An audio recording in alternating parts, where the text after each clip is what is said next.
গত 10 বছরে মোদি কত কাজ করেছেন তার ঢক্কানি নাচ শুনতে শুনতে দেশবাসীর কানে তালা লেগে গেছে। কোটি কোটি টাকা খরচ করে এই প্রচার চালানো হচ্ছে। বিকশিত বা বিকশিত ভারতের প্রচারে নামানো হয়েছে দেশের আমলাদেরও। কিন্তু নানা আন্দোলনে জেরবার বিজেপি। গোদের উপর বিষ ফোড়ার মতো রয়েছে কৃষকদের আন্দোলন। গুলি, কাঁদানে গ্যাস চালিয়ে রাস্তায় কাঁটা বিছিয়েও রোখা যায়নি এই আন্দোলন। এতে নাজেহাল মোদি। তিনি মন্দিরে মন্দিরে ঘুরছেন, সমুদ্রের তলায় ধ্যান করার ছবি পোস্ট করছেন। আইটি সেলকে নির্দেশ দেওয়া হয়েছে হোয়াটসঅ্যাপ বা অন্যান্য সামাজিক মাধ্যমে নিরন্তর প্রচার চালাতে। ভোট ঘোষণার পরেও নিয়ম ভেঙে সরকারি টাকায় মোবাইলে প্রচার বার্তা পাঠানো হয়েছে দেশের সব মানুষের কাছে। বিরোধীরা অভিযোগ করায় শেষ পর্যন্ত অবশ্য তা বন্ধ করেছে নির্বাচন কমিশন। তবে কোনো কড়া ব্যবস্থা নেয়নি, মানে দুষ্টু ছেলে বলে একটু গাল টিপে দিয়েছে। এর সঙ্গে রয়েছে গদি মিডিয়ার নির্লজ্জ তাবেদারি প্রচার। সেখানে তো মোদি সব, বিরোধীদের কার্যত কোনো জায়গাই নেই। এই পরিস্থিতিতে আমরা সাধারণ মানুষরা একটু আসল সত্যের দিকে ফিরে তাকাই। কি হয়েছে এই 10 বছরে? কতটা কল্যাণ হয়েছে গরিবের? সরকারের কি কি বড় সিদ্ধান্ত আমাদের মতো সাধারণ মানুষের জীবনে বড়সড় প্রভাব ফেলেছে? এই ভিডিওটিতে দেখুন এরকম মূল কয়েকটি বড় প্রতিশ্রুতি ও তার বাস্তব চিত্র। ভিডিওটি ভালো লাগলে লাইক ও প্রচুর শেয়ার করবেন। আপনারা বেশি বেশি করে লাইক, শেয়ার ও কমেন্ট করলে ইউটিউব এটিকে আরো মানুষের কাছে পৌঁছে দেবে। তাবেদার গদি মিডিয়ার বাইরে এরকম আরো ভিডিও পেতে চ্যানেলটি সাবস্ক্রাইব ও নোটিফিকেশন বেলটি চালু করে রাখতে ভুলবেন না।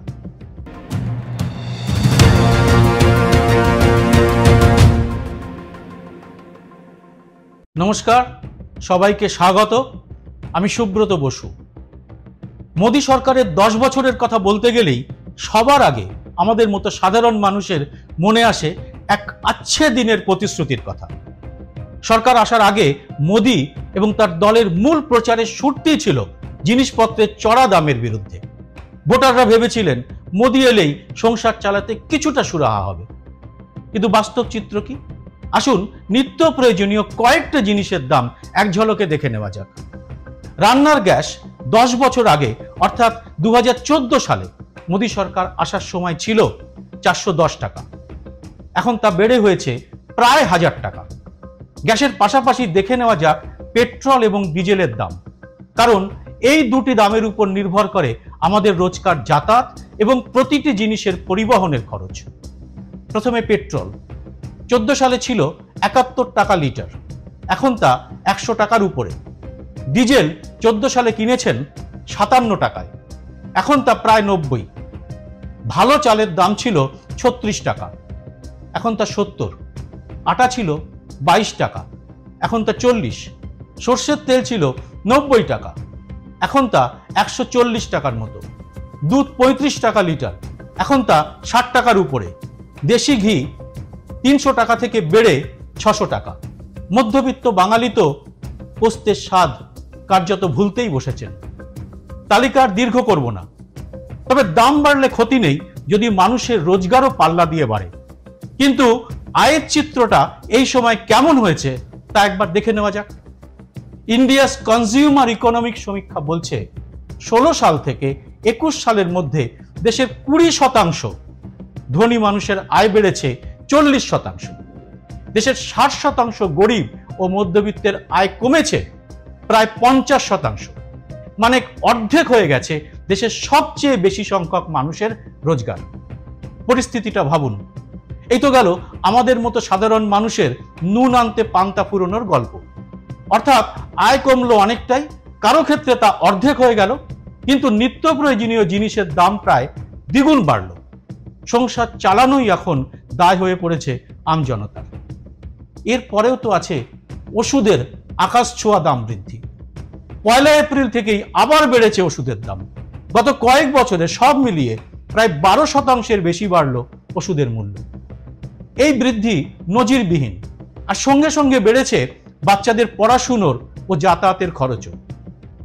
সরকারি প্রচার যন্ত্র, হোয়াটসঅ্যাপ ইউনিভার্সিটি আর তাবেদার গদি মিডিয়া কিন্তু এসব নিয়ে কোনো বিতর্ক সভা বসাবে না। কিন্তু আপনার নিত্যদিনের অভিজ্ঞতার সঙ্গে মিলে যাচ্ছে এই তথ্য। গরিব কল্যাণের গালভরা কথা বলে ক্ষমতায় আসা মোদী সরকারের সবচেয়ে বড় কীর্তির একটা হলো বিশ্ব ক্ষুধা তালিকায় 2023 সালে ভারতকে 125টি দেশের মধ্যে 111 নম্বরে নামিয়ে আনা। 2014 সালে আগের সরকারের শেষ হিসেবে ভারত এই তালিকায় 55 নম্বরে ছিল। 10 বছরে 55 থেকে 111। বুঝুন তাহলে দেশটাকে মোদী কি অবস্থায় নামিয়ে এনেছেন। এই তালিকায় ভারতের আশেপাশে রয়েছে আফ্রিকার সুদান, জাম্বিয়ার মতো দেশ। এই গ্লোবাল হাঙ্গার ইন্ডেক্সে একমাত্র যুদ্ধ বিধ্বস্ত আফগানিস্তান ছাড়া দক্ষিণ এশিয়ার সব দেশই এখন আমাদের দেশের চেয়ে আগে রয়েছে। এই সূচকে পাকিস্তান, নেপাল ও বাংলাদেশ আমাদের চেয়ে এগিয়ে। মূলত 4টি বিষয়ের উপর ভিত্তি করে এই ক্ষুধা সূচক তৈরি করা হয়। এগুলি হলো অপুষ্টি, 5 বছর বয়সে শিশুদের কম উচ্চতা বা চাইল্ড স্টান্টিং, শিশু অপচয় বা চাইল্ড ওয়েস্টিং এবং শিশু মৃত্যু। আর একটা তথ্য দিলে পরিস্থিতিটা স্পষ্ট হবে।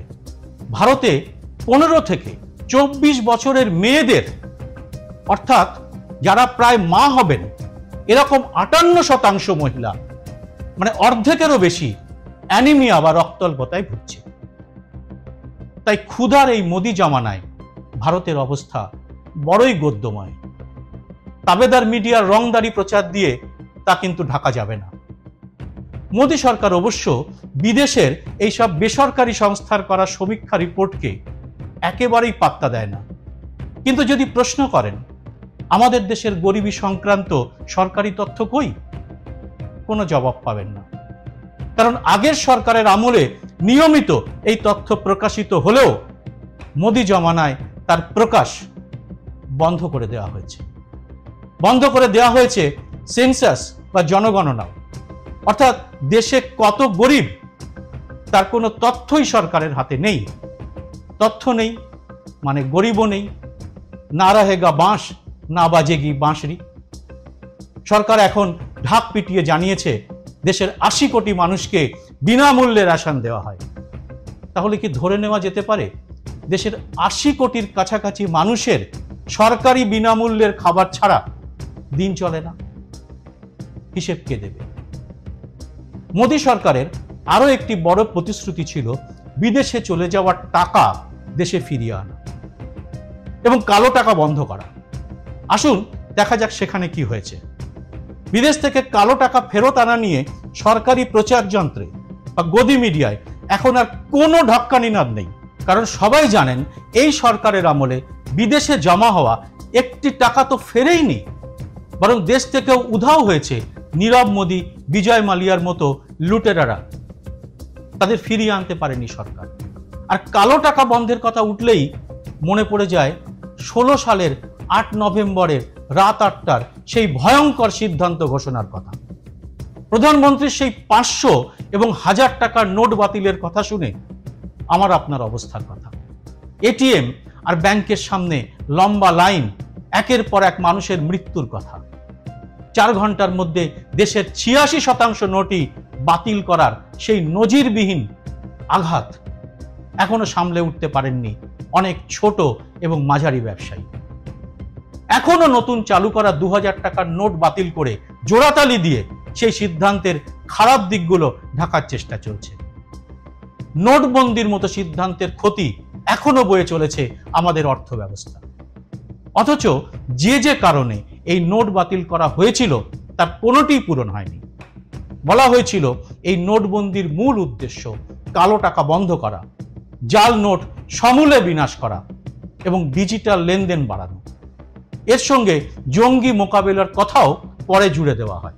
এবার কি হলো? এর 3 বছর পরে 2019 সালে সেই সময়ের অর্থমন্ত্রী পীযূষ গোয়েল পার্লামেন্টে জানালেন মাত্র 1.3 লাখ কোটি কালো টাকা উদ্ধার করা হয়েছে। অথচ আগে সরকারের বক্তব্য ছিল নোটবন্দির ফলে অন্তত 3 থেকে 4 লক্ষ কোটি কালো টাকা উদ্ধার করা যাবে। বরং দেখা গেল প্রায় সব টাকাই ফিরে এসেছে ব্যাংকে। নোটবন্দির পরে কালো টাকা নিয়ন্ত্রণ করার উদ্দেশ্য ব্যর্থ হয়েছে। ফের 2000 টাকার নোট বাতিলের সিদ্ধান্তই তার সবচেয়ে বড় প্রমাণ। জাল টাকাও রোখা যায়নি। রিজার্ভ ব্যাংকের একটি হিসেবে 2022 সালের মার্চ মাস পর্যন্ত জাল নোট বেড়েছে 10%-এরও বেশি।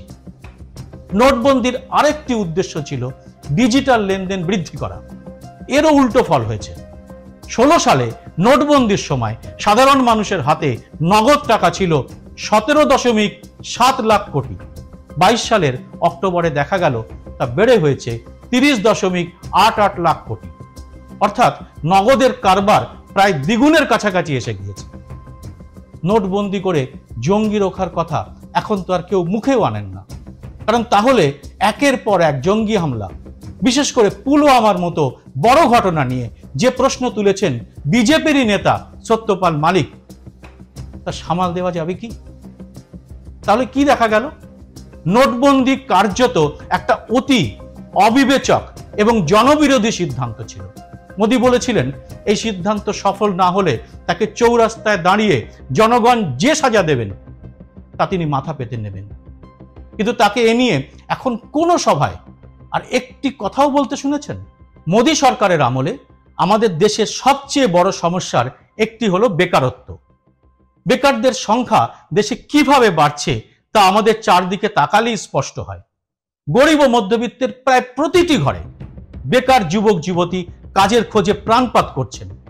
কেউ একে তাকে ধরছেন, কেউ জমি গয়না বেচে একটা চাকরি কিনতে গিয়ে ঠগ নেতার পাল্লায় পড়ে সর্বস্ব খুইয়েছেন।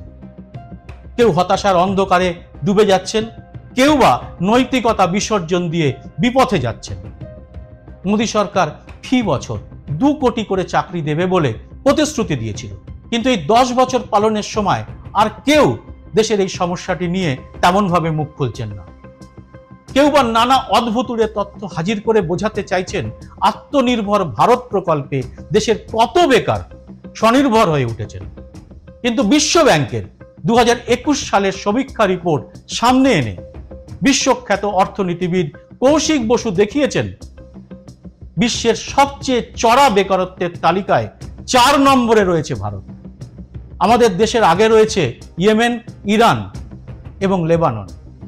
আমাদের চেয়ে ভালো অবস্থায় রয়েছে ইন্দোনেশিয়া, বাংলাদেশ, মালয়েশিয়ার মতো দেশ। কৌশিক বসু লিখেছেন এই বেকারত্বের সারণীতে আমাদের এই জায়গায় থাকার কথা ছিল না। আমার আপনার দেশের বেকার ছেলে মেয়েদের নিয়ে গদি মিডিয়া কিন্তু একটা কথাও খরচ করেনি। এবার অতিমারির সময় করা আচমকা লকডাউন নিয়ে খুব সংক্ষেপে কয়েকটি কথা বলা যাক। রাতারাতি লকডাউন ঘোষণা করে সাধারণ মানুষকে কতটা বিপদে ফেলেছিলেন প্রধানমন্ত্রী তা আমরা আমাদের অভিজ্ঞতা থেকেই জানি। পরিযায়ী শ্রমিকদের হাজার হাজার মাইল পায়ে হেঁটে বাড়ি ফেরার সেই সব হৃদয় বিদারক দৃশ্যগুলো দেশের মানুষ ভুলে যাননি। ভোলেননি রেলের লাইনে শুয়ে বেঘোরে প্রাণ হারানোর কথাও। চিকিৎসা বা জরুরি কাজে অথবা বেড়াতে যাওয়া মানুষকে যেভাবে হোটেল বন্দী হয়ে চোখের জল ফেলতে হয়েছে তা এখন আমাদের ভুলিয়ে দিতে চাইছে গদি মিডিয়া। অর্থনীতিবিদদের একাংশ অবশ্য এটাও মনে করেন নোটবন্দির মতোই আচমকা লকডাউন ঘোষণার সিদ্ধান্ত দেশের অর্থনীতিকে চুরমার করে দিয়েছে। বন্ধ হয়েছে বহু ছোট কলকারখানা। সেই আঘাত এখনো বয়ে চলতে হচ্ছে আমাদের অর্থনীতিকে। এবার গণতন্ত্র নিয়ে 2-4টে কথা বলা যেতেই পারে। সম্প্রতি সামনে এসেছে সরকার 10ম শ্রেণীর সমাজবিজ্ঞান পাঠ্যসূচি থেকে গণতন্ত্র ছেঁটে ফেলেছে। ভালো কাজই হয়েছে, কারণ মোদি সরকার ক্রমশ বুঝিয়ে দিচ্ছে গণতন্ত্র তাদের তেমন পছন্দের শব্দ নয়। সরকারের কোনো নীতি, কোনো কাজের সমালোচনার যে অধিকার সংবিধান মানুষকে দিয়েছে তা এখন ক্রমশ বিপজ্জনক হয়ে উঠছে। 10 বছর আগে মোদি দিনরাত মনমোহন সরকারের সমালোচনা করতেন। তৎকালীন প্রধানমন্ত্রীকে তিনি মৌনমোহন বলেও ব্যঙ্গ করতেন। ঠিকই করতেন, সরকারের সমালোচনা তো করা উচিতই, মিডিয়াও ঠিক তাই করত। আর এখন তা করা একেবারেই নিষেধ। গণতন্ত্রের চতুর্থ স্তম্ভ সংবাদ মাধ্যমকে পরিণত করা হয়েছে চাটুকার মিডিয়ায়। সরকারকে প্রশ্ন করার বদলে তাদের কাজ দিনরাত চাটুকারিতা করা। বিরোধীদের মুখ বন্ধ করার জন্য লাগানো হচ্ছে সরকারি এজেন্সিগুলিকে। গ্রেপ্তার হয়েছেন 2 জন নির্বাচিত মুখ্যমন্ত্রী, ঝাড়খণ্ডের হেমন্ত সোরেন এবং দিল্লির অরবিন্দ কেজরিওয়াল।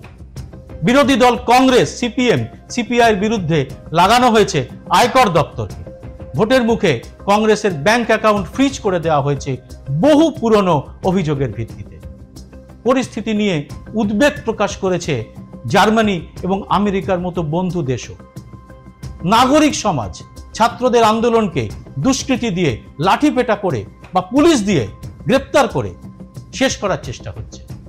তার সঙ্গে যুক্ত হয়েছে সমাজ মাধ্যমে ফেক নিউজের মাধ্যমে চূড়ান্ত ঘৃণা ছড়ানোর পোস্ট।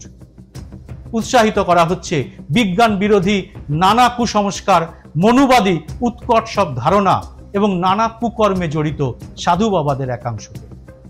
সব মিলিয়ে দেশে গণতন্ত্র, বিজ্ঞান, মুক্ত চিন্তা, উদারবাদী নানা মতকে প্রতিনিয়ত আঘাত করা হচ্ছে।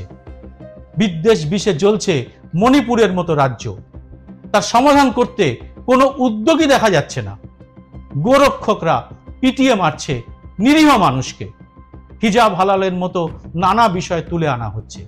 এসব ছাড়াও নাগরিকত্ব আইন এনে সংখ্যালঘু সম্প্রদায়ের মানুষকে প্রতিনিয়ত বুঝিয়ে দেওয়া হচ্ছে তারা এই দেশে দ্বিতীয় শ্রেণীর নাগরিক।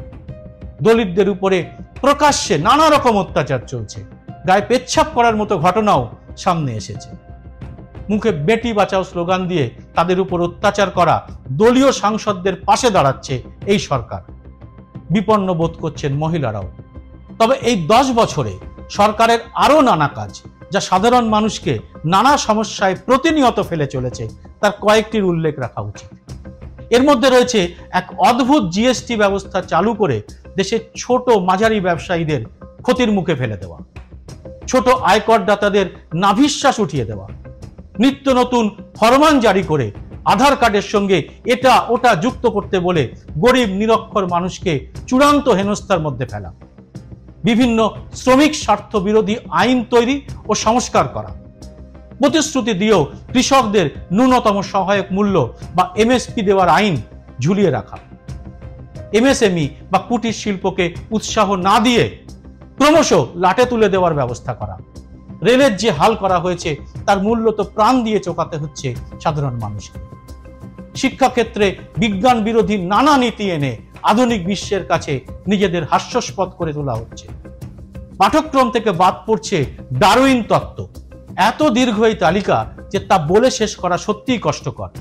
আর গত 10 বছরে প্রধানমন্ত্রী একবারও দেশের সাংবাদিকদের মুখোমুখি হননি, এটাও বিশ্বগুরুর একটা বিশ্ব রেকর্ডই বটে। তবে এই সরকারের সবচেয়ে বড় সাফল্যের কথা বলতে গেলে যে কথাটা বলতেই হবে তা হলো মোদির আত্মপ্রচার। এর আগে দেশের কোনো প্রধানমন্ত্রী নিজেকে এই জায়গায় নিয়ে যেতে পারেননি, তা মেনে নিতেই হবে। দলের অনেক উপরে তিনি, দলের কারো ক্ষমতা নেই তার কোনো সিদ্ধান্ত নিয়ে প্রশ্ন তোলার। কোন মন্ত্রীর কি দপ্তর তাও জনগণ ভুলে গেছে। কোভিডের সার্টিফিকেট, ট্রেন বা রাম মন্দির উদ্বোধন সবেতেই তিনি, শুধু তিনি। এমনকি বৃদ্ধ আডবাণীকে ভারতরত্ন দেওয়ার সময় তিনি বসে আছেন চেয়ারে আর দেশের রাষ্ট্রপতি দাঁড়িয়ে আছেন, এমন ছবিও ভাইরাল হয়েছে। তিনিই এখন দেশ। তার নীতির কোনো সমালোচনা করলে তা কার্যত দেশদ্রোহিতার সমতুল্য। পুলওয়ামার জঙ্গি হানা নিয়ে মোদির ভূমিকায় প্রশ্ন তুলেছিলেন বিজেপি নেতা সত্যপাল মালিক। তাকেও সিবিআই আয়কর অফিসার পাঠিয়ে দিয়ে হেনস্থা করা হয়েছে। অন্যদের আরবান নকশাল বা টুকরে টুকরে গ্যাংয়ের তকমা দিয়ে দেওয়া হচ্ছে। প্রতিবাদকারীদের গলি মারার নিদান দিচ্ছেন এক মন্ত্রী। পোশাক দেখে অপরাধী চিনে ফেলছেন স্বয়ং প্রধানমন্ত্রী। বিনা বিচারে বছরের পর বছর জেল খাটতে হচ্ছে বহু গুণী মানুষকে। খোলাখুলি চলছে বিধায়ক কিনে সরকার ফেলে দেওয়ার মতো গণতন্ত্র বিরোধী কাজ। আর এই সরকারের সবচেয়ে বড় দুর্নীতিটা তো ফাঁস করে দিয়েছে খোদ সুপ্রিম কোর্টই। নির্বাচনী বন্ড নামের একটি অসাংবিধানিক আইন এনে ব্যবসায়ীদের কাছ থেকে কোটি কোটি টাকা তোলা হয়েছে, যা কার্যত ঘুষেরই শামিল। বিরোধীরা যাকে বলেছে চাঁদা দো ধান্দা লো, ইডি সিবিআই আয়কর দপ্তরকে পাঠিয়ে দলের জন্য চাঁদা তোলার এরকম নমুনা দেখে হতভম্ব হয়ে গেছেন আমজনতা। আর তার ফলে নিম্নমানের ওষুধ থেকে শুরু করে সমস্ত জিনিসপত্রের দামই বেড়েছে হু হু করে। খোদ অর্থমন্ত্রী নির্মলা সীতারমণের স্বামী অর্থনীতিবিদ অরাকলা প্রভাকর একে বিশ্বের সবচেয়ে বড় দুর্নীতি আখ্যা দিয়েছেন। তিনি বলেছেন এর জন্য মোদিকে এই ভোটে কঠোর শাস্তি দেবে জনগণ। মধ্যবিত্ত গরিব বেকারদের নাভিশ্বাস ওঠা নয়া ভারতের এই বিকশিত রূপ দেখে আঁতকে উঠেছেন অনেক বিদ্বান, চিন্তাশীল, বিশ্বখ্যাত মানুষও। গণতন্ত্রের এই হাল দেখে আগামী দিনে তা আদৌ থাকবে কিনা তা নিয়েও চিন্তায় পড়েছেন অনেক শুভবুদ্ধি সম্পন্ন নাগরিক। আপনি এ ব্যাপারে কি বলেন জানান কমেন্ট বক্সে। জয় হিন্দ, সত্যমেব জয়তে।